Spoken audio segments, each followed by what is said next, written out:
In terms of vaccinations, 24.8% of Victorians 18 and over have had 3 doses. That's an increase from 24.4% yesterday. The number of Victorians 12 and over have had 2 doses, and that remains at 93.2%. 20,562 doses were delivered yesterday at state sites, with 5.3 million in total. 5,211 were children aged 5 to 11. In terms of bookings, 115,000 bookings have been made in the last 7 days. 77,000 of those were for the booster. 36,000 were for first dose for children 5 to 11. There are currently 175,000 appointments available in the system over the next 30 days for people aged 12 and over, and 44,000 appointments are available for children 5 to 11. Yesterday, there were 33,000 appointments available. So we're continually adding bookings that are available for parents and carers. So please, if you have not booked your child in for a vaccination, please do so immediately. Among people with COVID-19, 1,152 people are in hospital. That's a fall from yesterday's number of 1,229. 127 people are in ICU. It was 129 yesterday. 43 are on a ventilator, and it was 38 yesterday. Sadly, 22 people with COVID passed away. 11 of those people died in the last 2 days. In terms of case numbers and tests, 11,747 people reported a positive rapid antigen test to the coronavirus website. 62% of those tests were undertaken yesterday. A further 8,433 people received a positive PCR result from 39,725 tests processed. That gives us a total new case tally of 20,180, and there are 235,035 active cases, both PCR and RAT. 50,000 rapid tests were handed out across 69 centres yesterday. So they're all of the latest figures for you. But today we're making a significant announcement about Code Brown activation across our health services. We've been saying now for some time that our hospital system is under extreme pressure, and the risks we're now seeing in COVID hospitalisations are testament to that. So we've reached a point in our health system where it's juggling severe workforce shortages. We've got more than 4,000 healthcare workers unavailable right now, alongside a vast number of patients with COVID-19 who require hospitalisation. Alongside that, an extraordinary workforce that are absolutely exhausted. So we've always known that this would be the case, that as we move away from lockdowns and remote learning, there will be a strain on our hospital system, and we are seeing that play out particularly with the significant numbers via the Omicron wave. This is all happening alongside the continued need to treat patients with urgent and emergency needs. The initial measures that we put in place is helping to ease the pressure, and that has served us well so far. But our busiest hospitals have asked us to go forward as we approach the peak of the current Omicron outbreak. And whilst it's good to see hospitalisations slightly lower today, you've got to look at the trend and where we're going to head to. They've basically been steadily climbing over the last week or so, and we know that the biggest increases are yet to come. COVID hospitalisations are already at record levels, and as we've seen in New South Wales, that's likely to increase by around 100 people per day. So if you think about, and as Professor Sutton was talking about yesterday, we will see the peak in hospitalisations and ICUs over the next 2 to 4 weeks. Hospitalisations lag a few weeks behind the peak of the numbers, and then ICU follows on from that. So if we see what we've been seeing in New South Wales of 100 a day, we could well get to over 2,500 hospitalisations and more over the next few weeks. So now is the right time to implement this plan. Now is the right time to act. Of course, Having said all of that, the more people who get their third dose, the more children who are vaccinated, the lower the number in our hospital system will be. So we've got to manage our health system as best as we can, but at the same time, the best thing that people can do is to get your third dose or get your children vaccinated.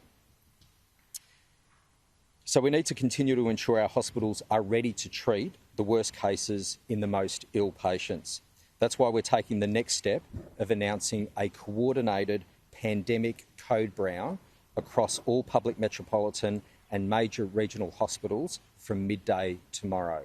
And as I said, it is the right time to do it now, not wait for a code brown until 2 or 3 weeks down the track when we're seeing the impact of the peak of Omicron in hospitalisations and ICU patients. We've got to act now.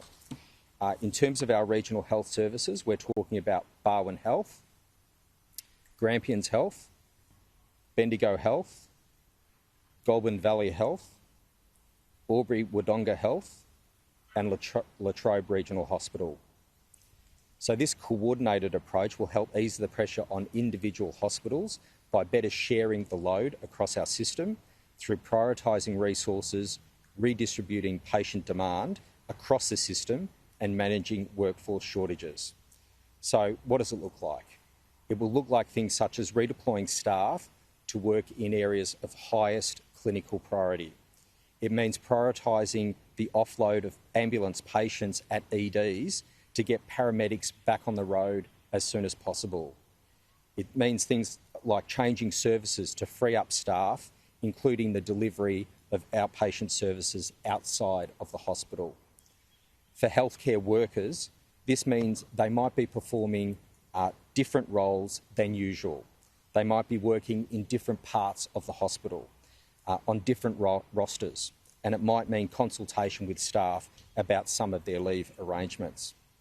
So, for example, a nurse or doctor who normally works in elective surgery, which has been scaled back significantly, can now be redeployed, for example, to an emergency department where the caseload is much higher.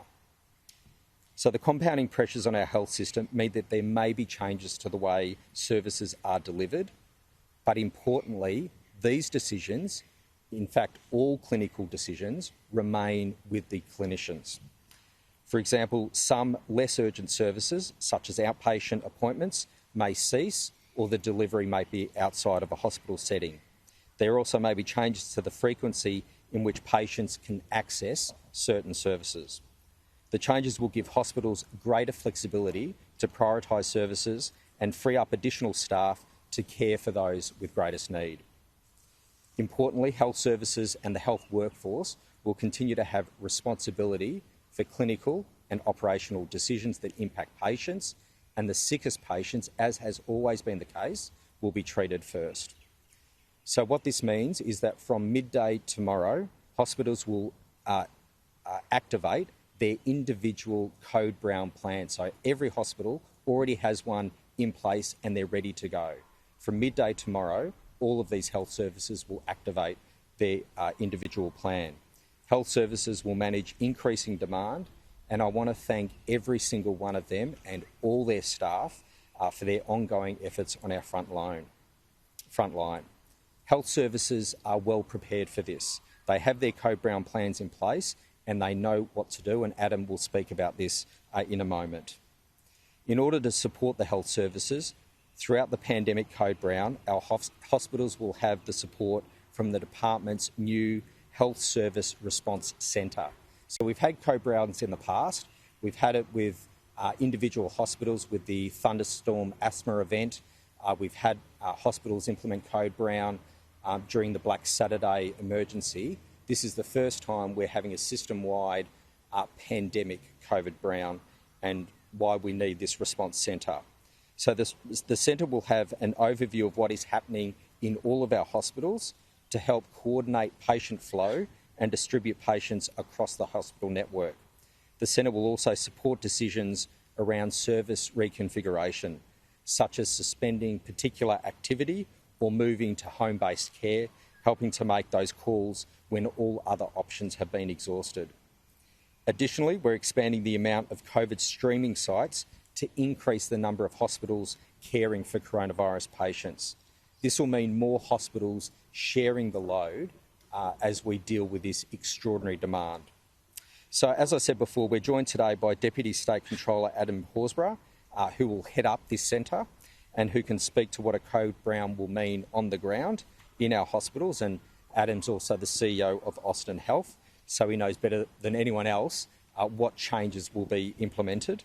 We're also joined by Susan Harding, ED Nurse Unit Manager at Royal Melbourne Hospital, and Susan will be able to take us through her experiences of herself and her colleagues in terms of dealing with the cases as they have spiked and how these changes will help them. So I'll hand over first to Adam, then we'll hear from Susan, and then we'll answer any questions. Thank you.